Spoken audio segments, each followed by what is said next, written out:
honra acima da vida, lealdade inabalável ao seu senhor, coragem diante da morte certa, autocontrole absoluto, justiça, benevolência, respeito. Esses são os pilares do Bushido, o lendário caminho do guerreiro. A imagem do samurai é uma das mais poderosas e duradouras da história. Um arquétipo do guerreiro filósofo, tão letal com sua espada quanto profundo em sua sabedoria. Filmes, animes, livros e jogos nos venderam essa visão de um Japão feudal governado por um código de honra tão rígido que a própria morte era preferível à desonra. A figura do guerreiro solitário meditando sob as cerejeiras em flor, pronto para dar a vida por seu mestre, está gravada em nosso imaginário. Mas e se essa imagem for, em grande parte, uma invenção? Uma idealização romântica criada séculos depois que os verdadeiros samurais desembainharam suas espadas com fúria. Hoje, nós vamos mergulhar na história para fazer a pergunta proibida.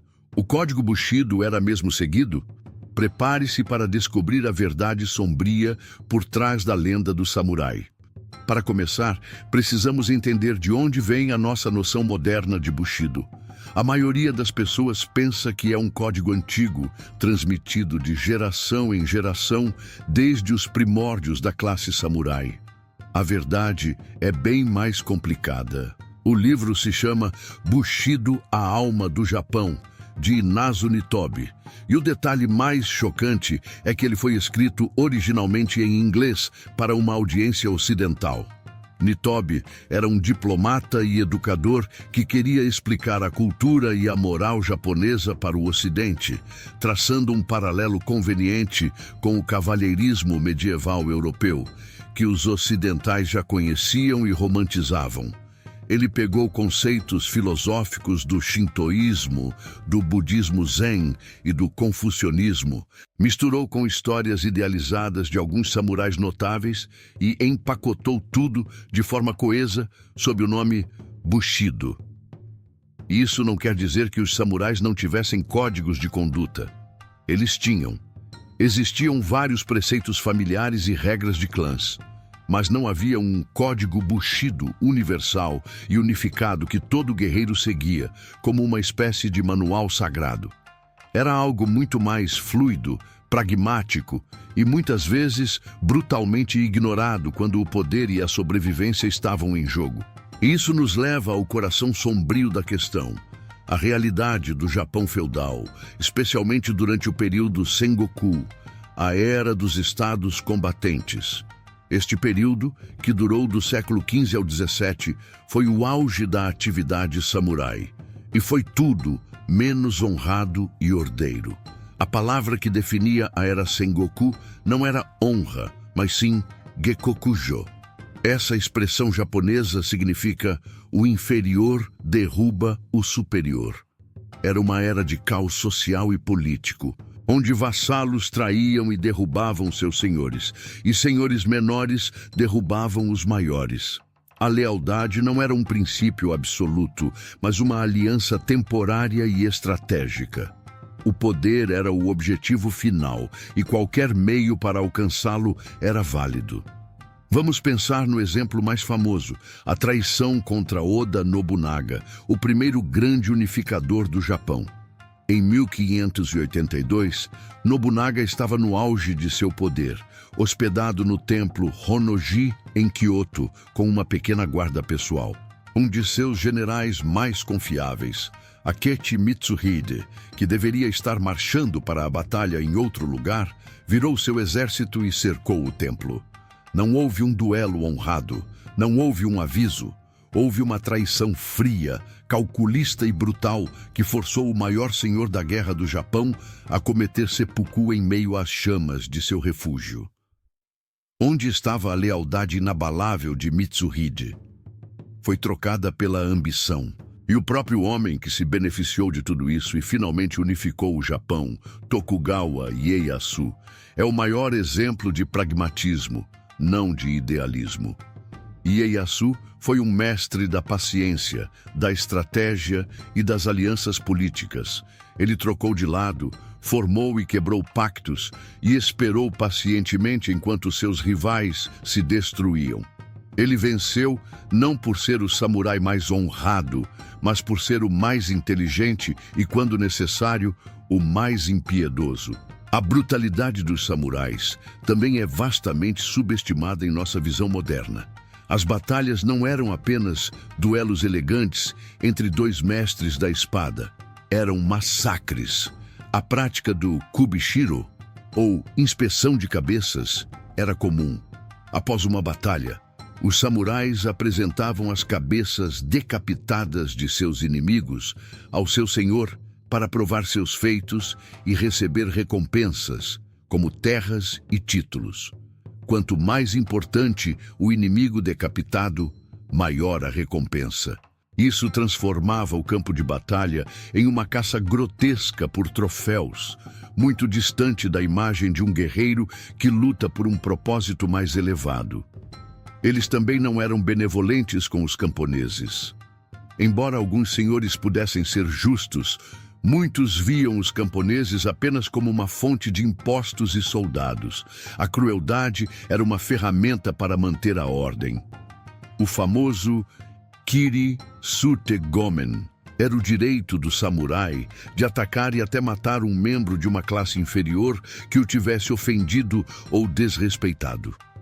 Embora não fosse usado levianamente, ele reforçava uma hierarquia social baseada no medo, não no respeito mútuo. Então, se a realidade era essa, de traição, pragmatismo e brutalidade, de onde veio a idealização? Por que o mito do Bushido se tornou tão forte? A resposta está no período que veio depois da guerra, o período Edo, governado pelo shogunato Tokugawa. Com o Japão finalmente em paz e unificado, a classe samurai enfrentou uma crise de identidade. Eles eram guerreiros sem guerras para lutar. De uma casta militar, eles foram forçados a se tornar burocratas, administradores e cortesãos. Foi nesse período de paz forçada que a nostalgia pelo passado violento começou a ser romantizada. Textos como o Hagakure, escrito no início do século XVIII, são um exemplo perfeito. O Hagakure é frequentemente citado como uma bíblia do Bushido, com sua famosa frase, "O caminho do samurai encontra-se na morte". Mas ele foi escrito por Yamamoto Tsunetomo, um samurai que nunca viu uma única batalha. Ele estava ditando suas memórias e ideais para um escriba, lamentando o que ele via como a suavização da classe guerreira. O Hagakure não era um reflexo de como os samurais eram no campo de batalha, mas sim um guia idealizado e extremista de como eles deveriam se comportar, na opinião de um homem frustrado com a paz. Era uma tentativa de preservar uma identidade guerreira em um mundo que não precisava mais dela. O Bushido, como um código filosófico formal, foi a maneira que a classe samurai encontrou para justificar sua existência e seu status elevado em uma sociedade pacífica. Eles não eram mais necessários para lutar, então se tornaram os guardiões da moralidade da nação. Essa idealização teve consequências ainda mais sombrias no século XX. O governo imperial do Japão, durante sua expansão militarista antes e durante a Segunda Guerra Mundial, resgatou e distorceu essa versão romantizada do Bushido. Eles a transformaram em uma ferramenta de propaganda nacionalista para doutrinar seus soldados. A ideia de lealdade absoluta ao Senhor foi transferida para o imperador. A ideia de não temer a morte e de que a rendição era a maior desonra foi usada para justificar os ataques kamikazes e a resistência fanática até o último homem. A verdade sombria é que o código que romantizamos foi usado para justificar atrocidades e um nacionalismo perigoso. Então, o que isso tudo nos diz sobre o samurai? Significa que eles não eram corajosos, habilidosos ou, por vezes, leais. Não, claro que não. Havia, sem dúvida, inúmeros guerreiros que viveram e morreram por seus ideais e por seus senhores. A história está cheia de exemplos de sacrifício e bravura incríveis. Mas a história não é um romance. O samurai não era um super-herói com um código moral inflexível. Ele era um produto de seu tempo, um tempo violento, instável e perigoso.